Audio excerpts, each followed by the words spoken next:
ઉદ્યોગ સાહસિકતા શા માટે અત્યારના યુગમાં ઈડીપીની શું જરૂરિયાત છે, ઉદ્યમિતાની શું જરૂરિયાત છે સમાજને, ગામને, દેશને, આપણા વિસ્તારને, એના વિશેની વાત કરશી. ઈડીપી માં એનજીઓ શા માટે? સરકાર તો કામ કરે જ છે, તો પછી આપણે શું કામ કરવું જોઈએ? તો એનજીઓ પણ શા માટે કામ કરે ઈડીપી ફિલ્ડમાં, એની પણ આપણે વાત કરશી. ઈડીપી કઈ રીતે ચલાવી શકાય અથવા કઈ રીતે આપણે મદદરૂપ થઈ શકીએ એનજીઓ તરીકે, એની વાત કરીશ. આના માટેનું ફંડિંગ કેવી રીતે મળે એનજીઓને, એની આપણે વાત કરશી.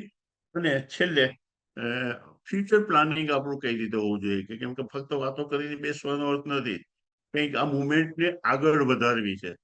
મારી ઈચ્છા એવી છે કે કંઈક સરકાર થોડું ઓછું કરે છે તો એના પ્રમાણમાં આપણે થોડું વધારે કરી, સારી રીતે કરી અને લોકોને, સમાજને ઉપયોગી થાય, એ આપણો હેતુ છે. આ 5-6 મુદ્દાની ચર્ચા 15-20-25 મિનિટના દરમિયાન કરશે, પછી ક્વેશ્ચનરી જેવું રાખશે. તમારા મગજમાં જે કઈ પ્રશ્નો હોય, જે કઈ કહેવા જેવું લાગતું હોય, પૂછવા જેવું લાગતું હોય, એની આપણે ચર્ચા કરશે. સંજયભાઈ, મારો પરિચય બહુ સારી રીતે આપ્યો છે, સરસ રીતે આપ્યો છે. હું 1976 થી ઈડીપી ફિલ્ડમાં છું. પહેલો પ્રોગ્રામ જામનગરની અંદર 76-77 મને અમે શરૂ કરેલો હતો, મને આપવામાં આવ્યો હતો. ત્યારથી આ ફિલ્ડમાં 1917-18 સુધી એક્ટિવલી છું. એ પછી પણ છું તો ખરા જ, પણ એક્ટિવલી કહેવાય ને કે એસીડીસી ના ડાયરેક્ટર માંથી લગભગ 17-18 નિવૃત્ત થયો ત્યાં સુધીમાં મેં આ કામ કરેલું છે.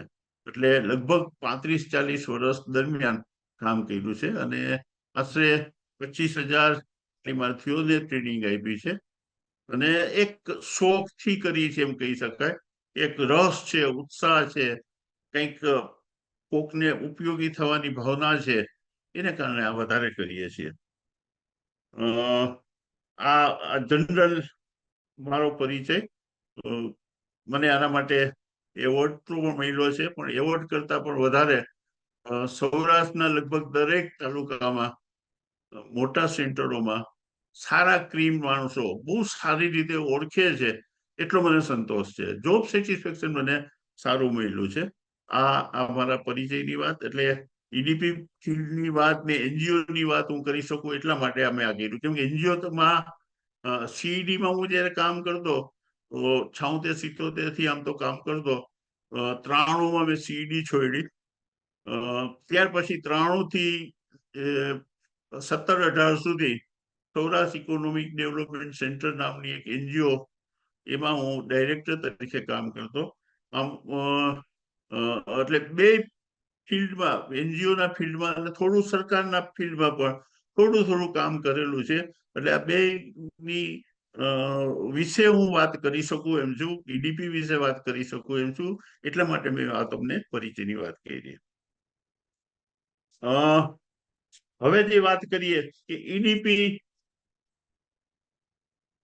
શા માટે, ઉદ્યમિતા અત્યારના યુગમાં શા માટે જરૂરી છે, ઉદ્યોગ સાહસિકતા બનાવવાની જરૂરિયાત અથવા તો ઈડીપી એક્ટિવિટીઝ કરવાની જરૂરિયાત શા માટે છે, એ વાત કરીએ. અત્યારે ભારતના મેઇન 3 પ્રશ્નો તો ઘણા બધા છે, પણ પ્રાણ પ્રશ્નો કહી શકાય ને, એવા 3 પ્રશ્નો છે.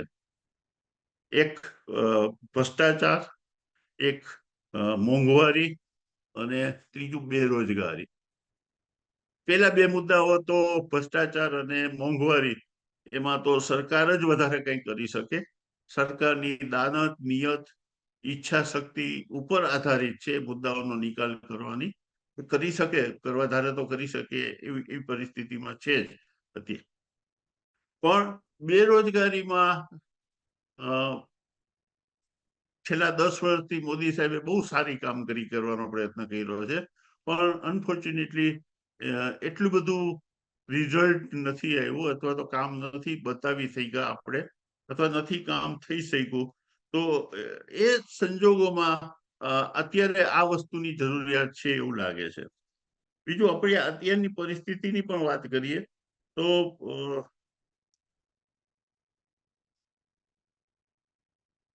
આપણા ઇન્ડિયામાં સ્કિલ બેઝ નોકરી ફક્ત 5% લોકો કરે છે. સ્કિલના આધારે નોકરી, અત્યારે ડિગ્રીના આધારે નોકરી મળતી હોય અથવા તો બીજીના આધારે મળતી હોય, પણ સ્કિલ બેઝ નોકરી બહુ પ્રમાણ બહુ ઓછું છે, 5% છે. બીજા દેશોની અંદર, અમેરિકા અને યુરોપ કન્ટ્રીઝની અંદર 50-55% છે. જાપાન, જર્મનીની અંદર 70-72% છે. અને ઉત્તર કોરિયા જેવા વિસ્તારમાં, દેશમાં આનું પ્રમાણ 92% જેવું છે, કે જેમાં સ્કિલ છે એ લોકોને જ જોબ મળે ને એને લગતી જ જોબ મળે. એટલે એક વાત છે. બીજી, છેલ્લા 7-8 વર્ષ કે 10 વર્ષ દરમિયાન જીએસટી ને કારણે, કોરોનાને કારણે અને નોટબંધીને કારણે ઘણી બધી નોકરીઓ ગઈ છે.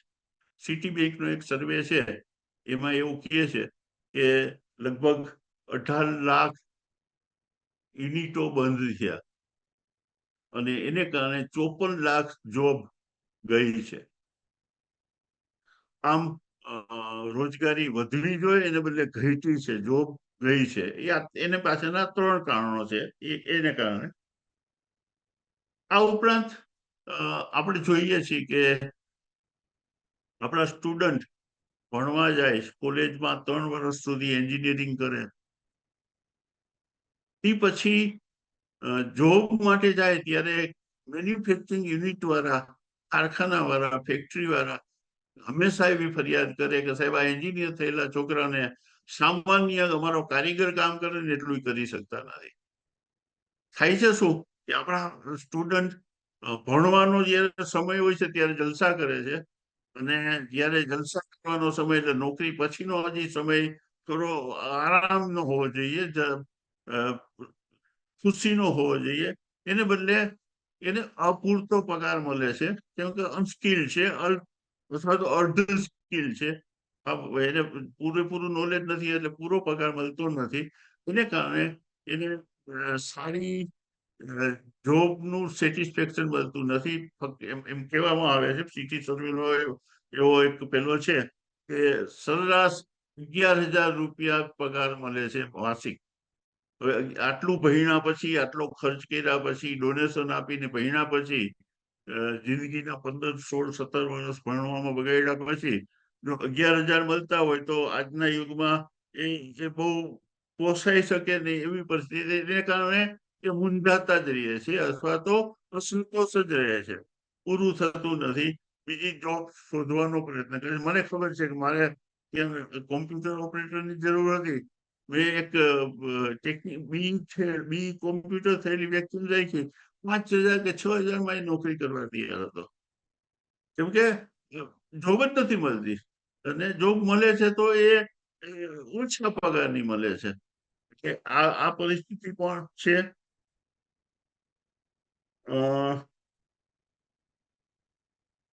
આવા બધા કારણોને કારણે એવું લાગે છે કે નોકરી, એક અંદાજ એવો છે કે ભારતમાં દર વર્ષે 80 લાખ 80 થી 85 લાખ જોબ ઊભી થાય છે, મળે છે, એટલી પેલી ઊભી થાય છે.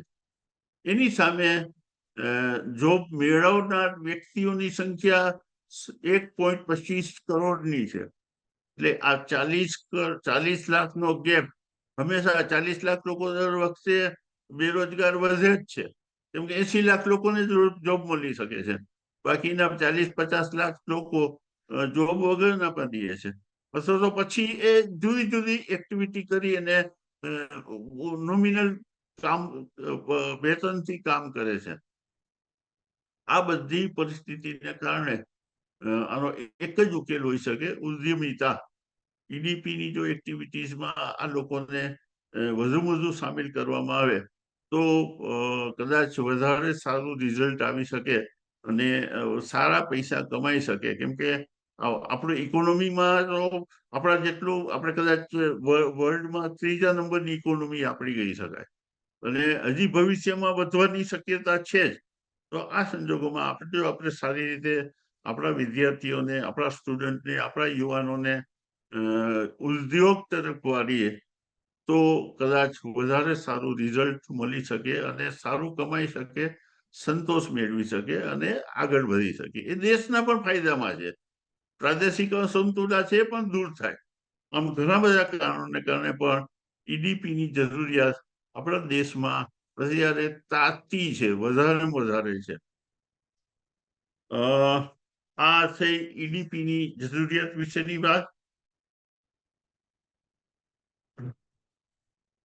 બીજી વાત, અત્યારે શા માટે આપણે કરવાની જરૂર છે? કેમ કે અત્યારે ઈડીપી માટે અત્યારે તો ઉદ્યમ સાહસિકો માટે સરકાર કદાચ બહુ ઓછામાં ઓછી એક્ટિવ છે, પર્ટિક્યુલરલી આપણી ગુજરાત ગવર્મેન્ટ. ગમે કારણ હોઈ શકે, આપણી ફરિયાદ કરવાનો કે ઓલી કરવાનો હેતુ નથી, પણ આ રિયાલિટી છે. આજથી 10 વર્ષ પહેલા કે 15 વર્ષ પહેલા કે 20 વર્ષ પહેલા ગુજરાતને મદદ, ઉદ્યોગ સાહસિકોને મદદ કરવા માટે 3-4 નિગમો હતા. જીએસએફસી હતી એ લોન આપતી, જીએઆઈસી હતી જે મોટી લોન આપતી, જીએસઆઈસી હતી. આ ત્રણેયમાંથી ત્રણેય નિગમો અત્યારે સીક છે, માંદા છે, બંધ કરે છે, કામ નથી કરતા, બંધ થઈ ગયેલા યુનિટ છે. નિગમ કદાચ નામ ઉઠતા ચોપડા ઉપર ચાલે છે, પણ એની એક્ટિવિટી કઈ નથી. લોન કોઈને આપતા નથી. લોન જોતી અત્યારે બેંકમાંથી જ મળે એવી પરિસ્થિતિ છે.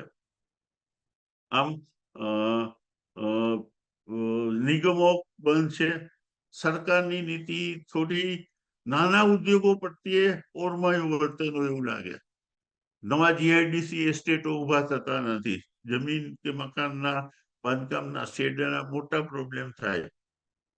એટલે જીઆઈડીસીની લગભગ જેટલા જીઆઈડીસી છે મોટા ભાગના ભરાયેલા છે.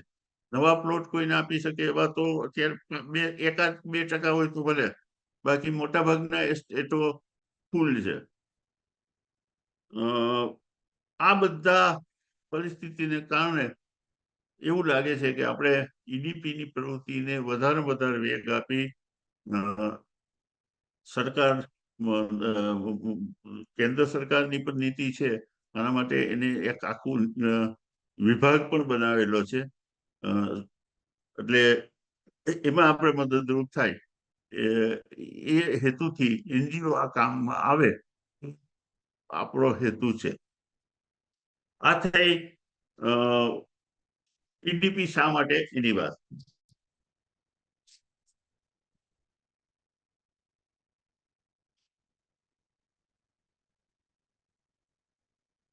ઈડીપી દ્વારા શું કરી શકાય?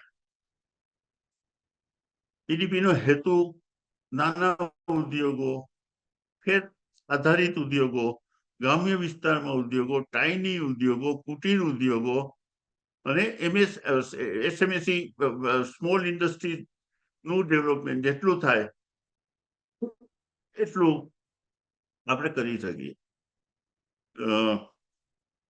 કેવી રીતે કરી શકાય એના બેઝમાં હું આવું છું, પણ આપણું કામ, ઈડીપી નું કામ આ હોઈ શકે, આ હોવું જોઈએ.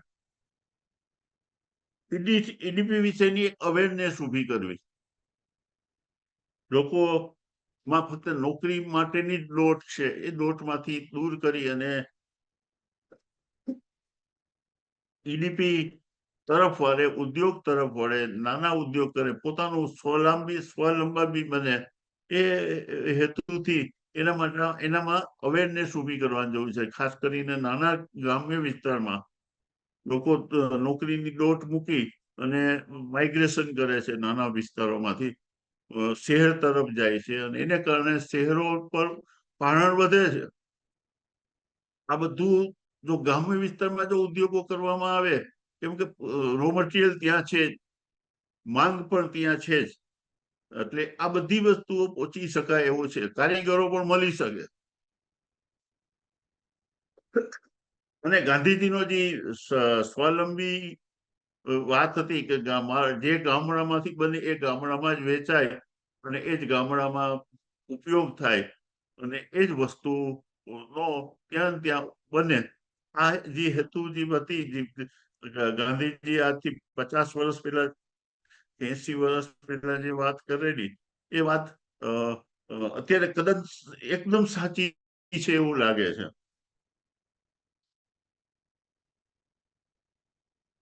ઉદ્યોગ સાહસિકોને આઈડેન્ટિફાઈ કરીને બહાર લાવવા, અવેરનેસ ઊભી કરીને ઉદ્યોગ સાહસિકો જે આવવા કરવા માંગતા હોય એને આઈડેન્ટિફાઈ કરવા, એને બહાર લઈ આવવા, ઉદ્યોગ વિશેની માહિતી આપવી, માર્ગદર્શન આપવું, તાલીમ આપવી, ખાસ કરીને સ્કિલ તાલીમ. સ્કિલ તાલીમની જરૂરિયાત બહુ છે. સ્કિલની મેં વાત કરી કે આપણે ભારતની અંદર ફક્ત સ્કિલ બેઝ જોબ 5% જ છે. એને બદલે સ્કિલની જરૂરિયાત બહુ છે અને અત્યારે આ વિષયની અવેરનેસ લગભગ કઈ નથી.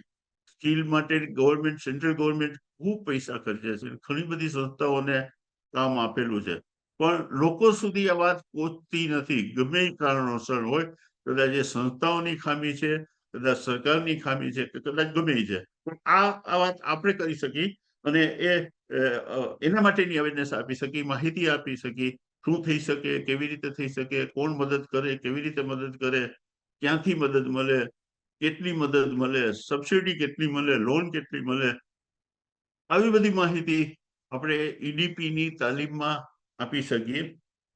મોટિવેશન આપી શકીએ.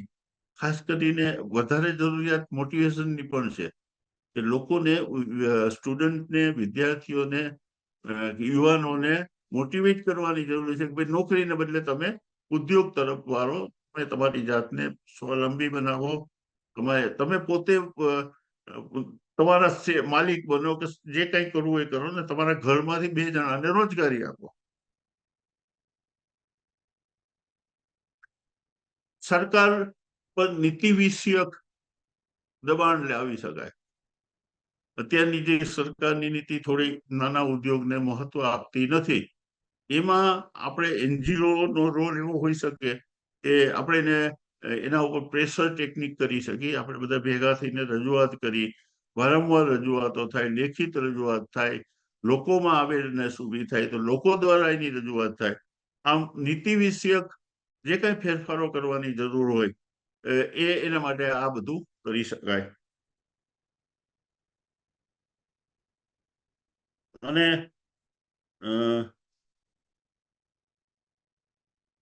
ઉદ્યોગ સાહસિકોને બધી રીતે મદદરૂપ થવું, એના ઉદ્યોગની પસંદગીના કામથી માંડી અને ઉદ્યોગ શરૂ કરે ત્યાં સુધીમાં જે કઈ જ મદદની જરૂર છે એ બધી મદદ કરવાની છે.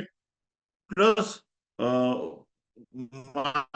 માર્કેટિંગ વિશેનું પણ નોલેજ આપી શકાય, આવું બધું કરી શકાય. એટલે આ આપણી ઉદ્યમિતાની, ઉદ્યોગ સાહસિકતાની મદદમાં શું કઈ રીતે કરવું જોઈએ એની વાત થઈ કે ભાઈ શું આપણે કરી શકીએ.